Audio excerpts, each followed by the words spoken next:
depois de contratar o Gabriel Rojas, fechar também com o Sosa, volante e zagueiro, titular absoluto e um dos principais destaques do Racing.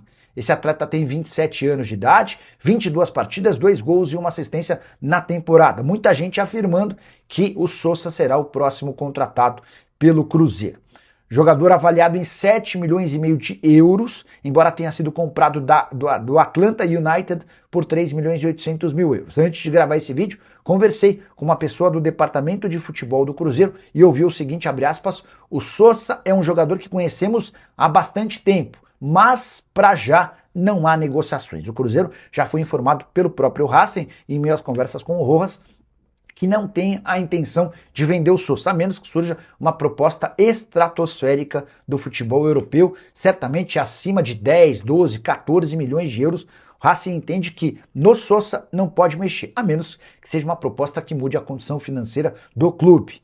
Só para completar, lembrar para você que no domingo, Cruzeiro e Racing acertaram os últimos detalhes da transferência do Rojas, lateral esquerdo, 28 anos de idade, operação de 6 milhões de dólares. O Rojas se junta ao restante do elenco do Cruzeiro na reapresentação do elenco após o período de férias. Em relação à saída de Kaique, o André Cury, empresário de futebol, me contou que foi ele quem trouxe a oferta do Betis para o Cruzeiro, oferta de 8 milhões de euros fixos, mais bônus, que estão bem distantes dos 14 a 15 milhões de euros que o Cruzeiro quer para negociar seu lateral esquerdo. Então, eu quero até levantar o debate aqui daqui a pouco, Caramujo, porque depois aí da lateral esquerda, eu acho que volante tinha que ser a prioridade máxima para o Cruzeiro buscar. E o que a gente sabe é a negociação, pelo menos é óbvio, né? Eles podem estar trabalhando ali de forma silenciosa, né? Vem muita coisa da Argentina, aí sai no sul que é Arthur, é Sosa lá na Argentina, aí às vezes é Gregory, mas até agora, pelo menos a gente aqui, eu não tenho nenhuma informação concreta. E sim uma negociação com o Gabriel Peck, né, que é um atacante. Eu acho que é uma posição também que o Cruzeiro precisa, mas depois do lateral esquerdo, até correndo o risco aí de ter a vinda do Kaique, eu acho que deveria ser primeiro volante. E sobre o Lucas Silva, o que eu não vejo assim de problema é que o Lucas jamais vai causar algum tipo de ruído ali estando no banco, né? Muito pelo contrário. É um jogador que é uma liderança importante, é um exemplo ali para todo mundo. Então, às vezes entrou bem, às vezes entrou mal, e isso faz parte. Vários outros aí também, às vezes entraram bem, às vezes entraram mal.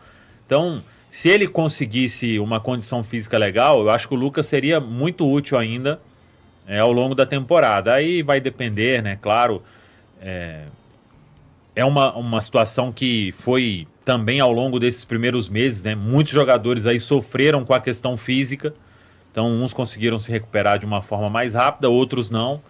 Vamos ver, essa parada aí ela pode ser muito importante para vários atletas do Cruzeiro, né? Agora esse debate aí eu acho que é muito importante de acontecer.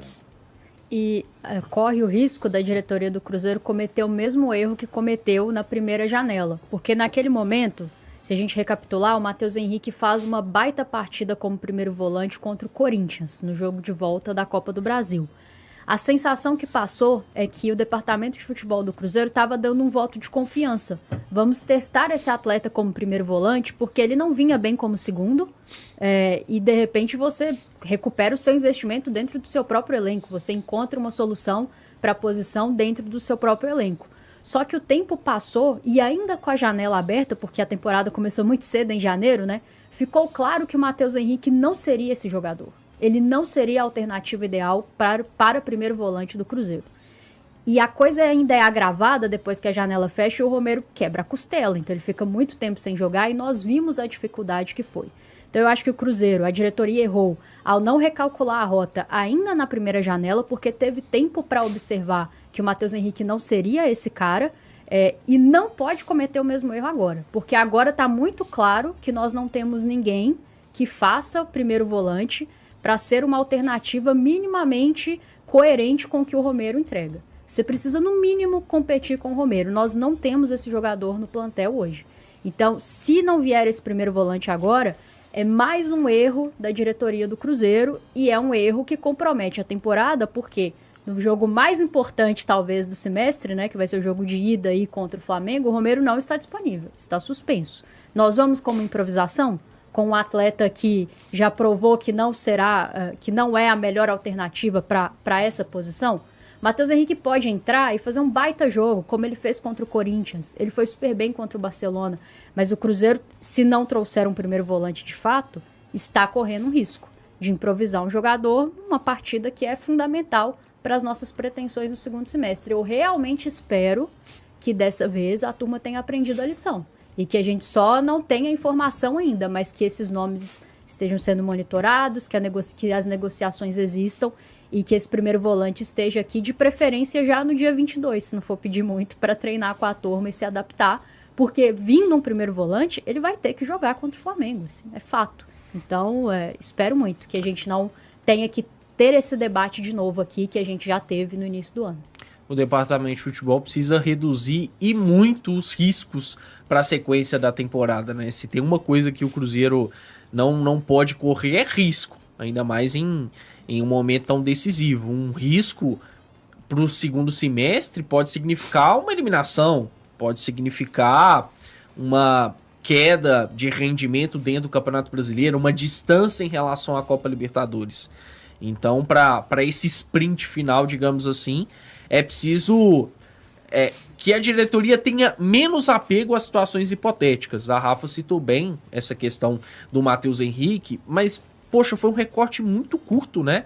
Foi algo de um jogo, um momento tão específico, e aí a sensação que passou foi que a diretoria do Cruzeiro se apegou àquela atuação do Matheus Henrique para entender que uma carência seria resolvida. Não é assim que se faz um planejamento. A gente pode até pensar em relação a isso quanto a um ponta, né? A gente tem a confiança de que em 2026 o Sinisterra já vai começar o ano saudável, bem, e aí com isso o Cruzeiro não vai precisar de um ponta. Não foi o caso, né?